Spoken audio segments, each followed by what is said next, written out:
सुप्रभात मंडळी. मी नीलिमा पटवर्धन आणि आपण सध्या वाचत आहोत शहीद आझम भगतसिंग ही मीनाक्षीताई देशमुख लिखित लेखमाला. कालच्या पुढे सुरू करते. भगतसिंग, राजगुरू, सुखदेव फाशीच्या तख्तावर चढले. 3 फास लटकत होते. त्या फासाखाली तिन्ही वीर उभे राहिले. डाव्या बाजूला सुखदेव, मध्ये भगतसिंग, उजव्या बाजूला राजगुरू उभे राहिले. एकाच वेळी तिघांनी गर्जना दिली, इन्कलाब जिंदाबाद, साम्राज्यवाद मुर्दाबाद. तिघांनीही आपला फास पकडून चुंबन घेतलं आणि आपल्या हाताने गळ्यात घातला. जवळ उभ्या असलेल्या जल्लादला भगतसिंग म्हणाले, कृपया हे फास आपण नीट करा. जल्लादाने उभ्या जन्मात अशी माणसं पाहिली नव्हती ना असे धीरोदात्त शब्द ऐकले होते. जल्लादने कापऱ्या हाताने आणि अश्रुपूर्ण नेत्र्यांनी त्यांचे फास ठीक केले. खाली येऊन चरखी फिरवली. फलाट पडला. 3ही वीर भारत मातेच्या कुशीत शिरले, अर्पण झाले. 3 क्रांतिज्योतींनी भारतीय स्वातंत्र्य संग्रामाची ज्योत त्यागाच्या तेलानं अधिकच उजळून निघाली. कोंडलेला झंझावात मुक्त झाला होता. बालपणी भगतसिंगांनी शेतीत बंदुकीचं बीज पेरलं होतं.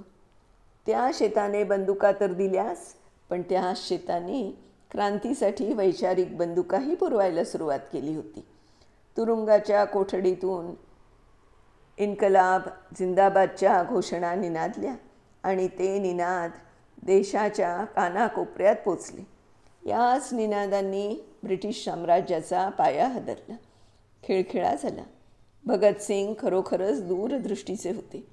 त्यांना काँग्रेस नेतृत्वाप्रमाणे कम्युनिस्ट नेतृत्वाकडूनही संघर्ष चालू ठेवतील आणि परिणामकारक भूमिका निभावतील याची खात्री नव्हती.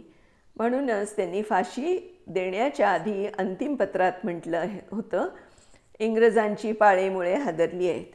ते 12-15 वर्षात निघूनही जातील. सामंजस्यही होईल, पण फायदा होणार नाही. बरीच वर्ष अदलाबदलीत जातील. नंतरच लोकांना माझी आठवण येईल. आजची परिस्थिती पाहता पुन्हा एकदा भगतसिंगांचं स्मरण करण्याची वेळ आली आहे. त्यांच्या विचारांच्या बंदुका उचलण्याची वेळ आली आहे.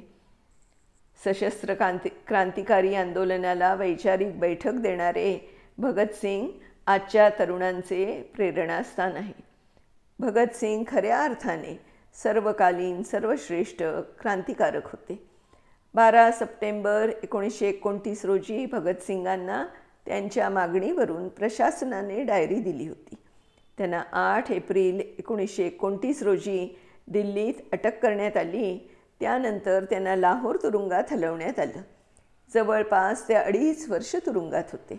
शेवटी 23 मार्च 1931ला भगतसिंग, राजगुरू, सुखदेव यांना फाशी देण्यात आली. हा 2.5 वर्षाचा काळ त्यांनी नुसता दुःख यातना भोगण्यातच नाही घालवला, तर दिशाबद्ध अभ्यास करण्यात घालवला. 713 दिवसांच्या तुरुंगवासात जेल रेकॉर्डनुसार भगतसिंगांनी 302 ग्रंथांचं वाचन केलं. म्हणजे जवळजवळ दर 2 दिवसाला एका ग्रंथाचं वाचन ते करत होते. वाचनालयात ग्रंथपाल द्वारकादास त्यांचे मित्र होते. तेच भगतसिंगांना पुस्तके पुरवित होते. ही पुस्तकं इंग्रजी, बंगाली, उर्दू भाषातील उत्तम साहित्य होते. त्यांनी राजकीय वैचारिकदृष्ट्या प्रगल्भ होण्यासाठी त्यावेळच्या भारताच्या समस्यांवर उपाय तोडगा शोधण्यासाठी या साहित्याचा आधार घेतला होता. यातून त्यांना ज्या समस्यांवर उपाय किंवा विश्लेषण मिळालं ते त्यांनी संदर्भसहित डायरीत नमूद करून ठेवलं होतं.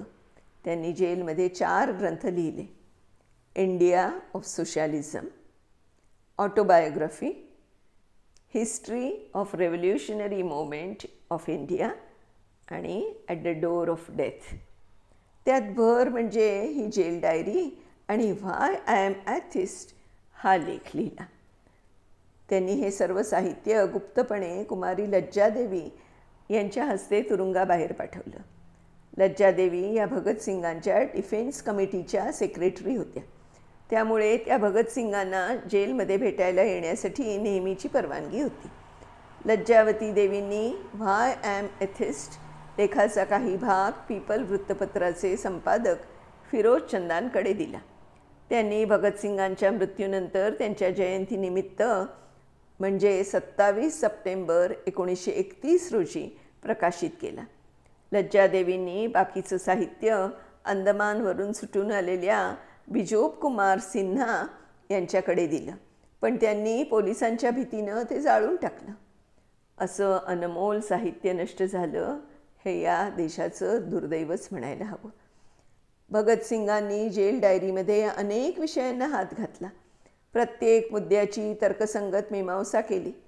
मानवाच्या उत्पत्तीपासून कुटुंबसंस्था निर्माण होण्यापर्यंत ते राज्यसंस्थेच्या उगमापर्यंत, उदय आणि पडावापासून ते साम्राज्यवाद आणि भांडवलदारापर्यंत, धर्माच्या विवेचनापासून ते नास्तिकतेच्या तर्कापर्यंत, गुलामगिरीपासून क्रांती आणि अराजकतेच्या भीतीपर्यंत, कायद्याच्या अभ्यासापासून ते मृत्यूदंडाच्या शिक्षेपर्यंत, फ्रेंच क्रांतीपासून ते रशियन क्रांतीपर्यंत, प्लेटो सॉक्रेटिसच्या तत्त्वज्ञानापासून रसेलच्या चिकित्सेपर्यंत अशा सर्व मुद्द्यांचा त्यांनी अगदी सूक्ष्मतेनं अभ्यास केला होता. भगतसिंग समाजवादाचे कट्टर पुरस्कारकर्ते होते, पण म्हणून काही ते कम्युनिस्ट होते असं नाही. त्यांच्यावर मार्क्सच्या तत्त्वज्ञानाचा मोठा प्रभाव होता, पण प्रसंगी त्यांनी मार्क्सची पण टीका केली. भगतसिंग सगळ्या तत्त्वज्ञानाचा सखोल अभ्यास करत होते. त्यानुसार ते भारताच्या समस्यांवर तोडगा शोधत होते. ते जगले असते तर कोणत्या विचाराकडे झुकले असते हे सांगणं कठीण आहे. कदाचित त्यांची नवीन विचारधारा त्यांनी निर्माण केली असती. भगतसिंग फासावर चढले हे त्यांचं आणि त्यांच्या साथीदारांचं बलिदान अतुलनीय तर आहेच. शिवाय भगतसिंगांनी फाशीच्या तक्त्याला विचारांचं व्यासपीठ बनवलं. त्यांनी स्वतंत्र भारताचे एक सुंदर स्वप्न या डायरीत रंगवलं. असा महान नरवीर पुन्हा होणं नाही. ते फाशीवर चढण्यापूर्वी लेनिनचं पुस्तक वाचत होते. जाताना त्यांनी पुस्तकाचं एक पान दुमडून गेले. आजच्या पिढीला तिथून पुढं वाचण्याची गरज आहे. भारतीय स्वातंत्र्य लढ्यात बरेच मोठे नेते लोकप्रिय होते, परंतु त्यांच्यापेक्षा अफाट लोकप्रियता भगतसिंगांना मिळाली. फाशीच्या वेळी ते अवघे 23 वर्षाचे होते. इतक्या कमी वयात एवढी मोठी लोकप्रियता मिळवण्यातच त्यांचं सर्वश्रेष्ठ नेतृत्व आणि क्रांतिकारत्व सिद्ध होतं. भगतसिंगांप्रमाणेच अनेक क्रांतिकारक फाशी गेले. त्यांचे बलिदान भगतसिंगांपेक्षा कमी नव्हतं. त्यांची नावं औपचारिकता म्हणून त्यांच्याबरोबर घेतली जातात, पण भगतसिंगांची स्मृती आजही जिवंत आहे. त्यांच्या आधीही, विशेष म्हणजे 1775च्या प्लासीच्या लढाई जिंकण्यापासून ब्रिटिशांनी बंड करणाऱ्या हजारो क्रांतिकारकांना फासावर लटकवलं होतं. जर फाशी जाणं हेच लोकप्रियतेचं कारण असतं तर अनेकांचे हुतात्मा दिन पाळले गेले असते, पण तसं दिसत नाही. भगतसिंग फासावर गेले म्हणून श्रेष्ठ ठरलेले नाहीत, तर त्यांचं श्रेष्ठत्व आहे त्यांच्या कर्तृत्वात, नेतृत्वात, अध्ययनात, लिखाणात, संघटन चातुर्यात आणि धाडसात. चंद्रशेखर आझाद भगतसिंगांच्या पक्षाचे सर्वोच्च नेते होते. त्यांच्या मनात भगतसिंग यांच्याविषयी किती आदर होता हे खालील प्रसंगावरून दिसून येतं. त्या दिवशी झाशी केंद्रावर खूप गर्दी होती. लोक भगतसिंग आणि दत्त यांच्याबद्दल दिल्लीत जाण्यास उत्सुक होते. दत्त आणि भगतसिंगांचे चित्र पाहून सर्व साथीदारांच्या डोळ्यात पाणी आलं. आझादांनी मोठ्या प्रयत्नानं स्वतःवरती ताबा ठेवला होता. काही कामानिमित्त एक साथी जात असताना त्याचा पाय समोरच्या वर्तमानपत्रावर पडला. त्यात या 2 शहीदांचे फोटो छापले होते. आझादांसहित सर्वजण चर्चेत मग्न होते, पण एवढे कामात मग्न होते तरी आझादांचं लक्ष तिथे गेलंच. त्यांना अतिशय संताप आला, पण स्वतःवर ताबा ठेवून त्या साथीला बोलावून जवळ बसवलं. त्यांच्या डोळ्याला अश्रूचा पूर आला होता. अश्रू भरल्या नेत्रांनी गहीवरून म्हणाले, अरे हे लोक आता आपल्या देशाची संपत्ती आहेत, शहीद आहेत. यांची पूजा सारा देश करेल. त्यांचा दर्जा फार मोठा आहे. त्यांच्या चित्रावर पाय ठेवणं म्हणजे देशाच्या आत्म्याला लाथाडण्यासारखं आहे. त्यांचा गळा इतका भरून आला की पुढे बोलवलंच गेलं नाही. आझादांनी भाकीत केलं होतं की सारा देश त्यांची पूजा करेल. हे खरं ठरलं. भगतसिंगांचे लेख प्रासादिक दंगे और उनका इलाज, अछूत समस्या यासारखे त्यांचे लेख आजही उद्धृत केले जातात. या लेखांमुळेच डॉक्टर बाबासाहेब आंबेडकरांना ते प्रिय झाले. भगतसिंगांचा लेख मी नास्तिक का आहे त्याच्या तामिळ अनुवाद कॉम्रेड जीवनदासांनी सर्वात आधी केला आणि तो अनुवाद पेरियार रामस्वामी नायकर यांनी 1934मध्ये आपल्या पत्रिकेत छापला.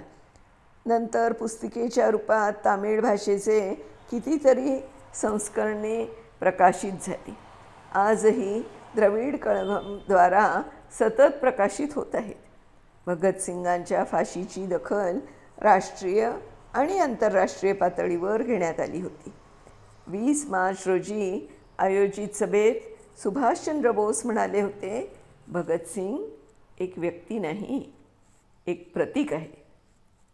ते प्रतीक विद्रोहाचा आत्मा प्रतिध्वनित करते, ज्याने साऱ्या देशाला वश केलं आहे.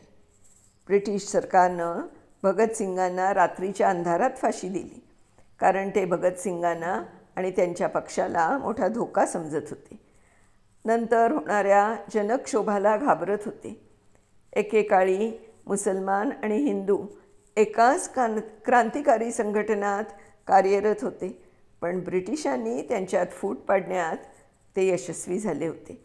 भगतसिंगांचे अफाट वाचन आणि तीव्र निरीक्षण शक्ती त्यांच्या लक्षात आली होती की जोवर धर्म व्यक्तिगत पातळीवर असतो तोवर त्याचा समाजाला उपद्रव नसतो, पण धर्म जेव्हा राजकारणात आणला जातो, धर्माच्या नावाखाली राजकारण खेळलं जातं, तेव्हा धर्माचे राजकारण राष्ट्राचे आणि समाजाच्या दृष्टीने घातक ठरवून हळूहळू राष्ट्रालाच नष्ट करायला लागतं. कालपर्यंत एकत्र राहिलेले, खेळलेले, सुखदुःखात सहभागी झालेले, अनेक पिढ्या गुण्यागोविंदानं राहणारे मित्र एकमेकांचे कट्टर शत्रू बनवून लढू लागतात. हे जाणल्यावर जर तो दुसऱ्या धर्माचा आहे म्हणून द्वेष करणं भगतसिंगांना मान्य नव्हतं. म्हणून त्यांनी धार्मिक ऐक्याचा संदेश दिला होता. राजकारणापासून धर्माला वेगळं करू पाहत होते. हाच तो संदेश युवकांना दिला होता. मंडळी, आज आपण इथेच थांबतोय. याच्या पुढचा भाग हा अंतिम भाग असेल आणि तो आपण उद्या वाचणार आहोत. तर तोपर्यंत मी नीलिमा पटवर्धन आपली रजा घेते.